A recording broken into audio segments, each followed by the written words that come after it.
السلام علیکم ملګرو. عمران خان په یو بل مقدمه کې هم بری شوی دی. یو داسې مقدمه چې د مسلم لیگ نون حکومت په عمران خان باندې جیلی جوړې کړې وي. په عمران خان باندې خو هسې هم ډېرې مقدمې داسې دي چې د هغې بیخي بنیاد نشته چې کله هم اسمات دپاره مقرر شي نو هغه مقدمه وړو شي. جي کومه مقدمه ده په هغې باندې هم تفصیلا خبره کوو. خو بل د عمران خان 24 نومبر احتجاج نه حکومت ډېر زیات پریشانه دی چې د هغې پریشانۍ په وجه باندې د حکومت خاص سړي خواجه آصف یو ډېر اهم بیان هم جاری کړی دی چې هم په دې ویډیو کې تاسو سره ډسکس کوم.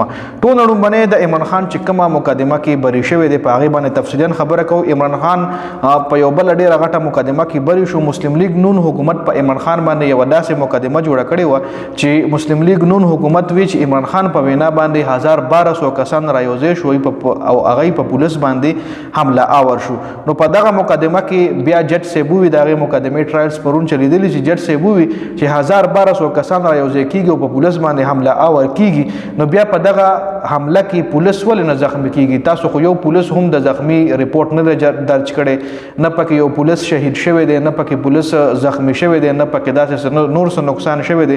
نو دا 1200 کسان چې تاسو د مقدمه کې لیکلي نو دا خبره مشکوک ده. لکه چې کله هم داسې څه قسم ریپورت جاری کیږي نو چې کې داسې معمولی خبر امروزي معمولی پوینټ امروزي نو بیا جج په هغې باندې مکمل انویسټیګیشن کوي.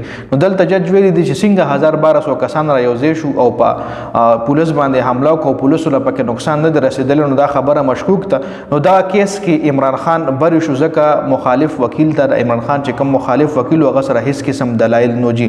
بل حکومت داسې ډېر کیسونه د دروغو په عمران خان جوړ کړي دي چې کله داسې قسم کیسونو کې عمران خان بری شي، عمران خان ته ملو شي، عمران خان ته ریلیف ملو شي، نو بیا حکومت وایي چې حکومت چې کم مسلم لیگ نون حکومت ته دی وایي چې عمران خان ته عدالت ته ریلیف ملاویږي، عدالتونه عمران خان ته ریلیف ورکوي، عدالتونه د عمران خان په طرف دي.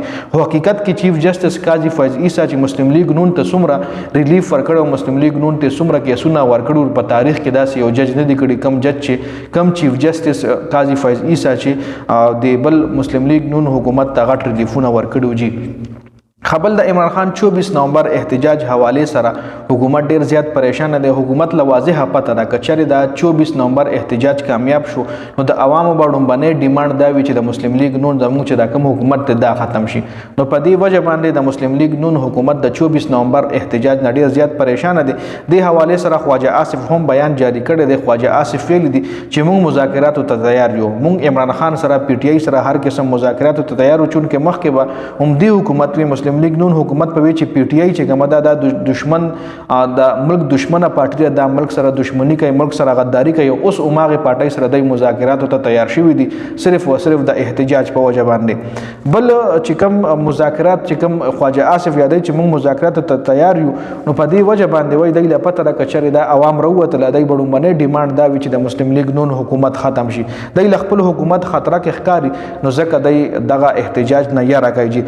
بل عمران خان هم ویلي دي چې هر ام ان ای چې کم ام ان ای علاقہ غټه وي نو به ځان سره 10,000 کسان احتجاج سره ولي، او چې د کم ام ان ای علاقہ وړه وي نو به ځان سره 5,000 کسان احتجاج ترا ولي. جي نو دای په دې یریږي مسلم لیگ نون حکومت چې دا به یو ډیر غټ ګرانډ احتجاج وي.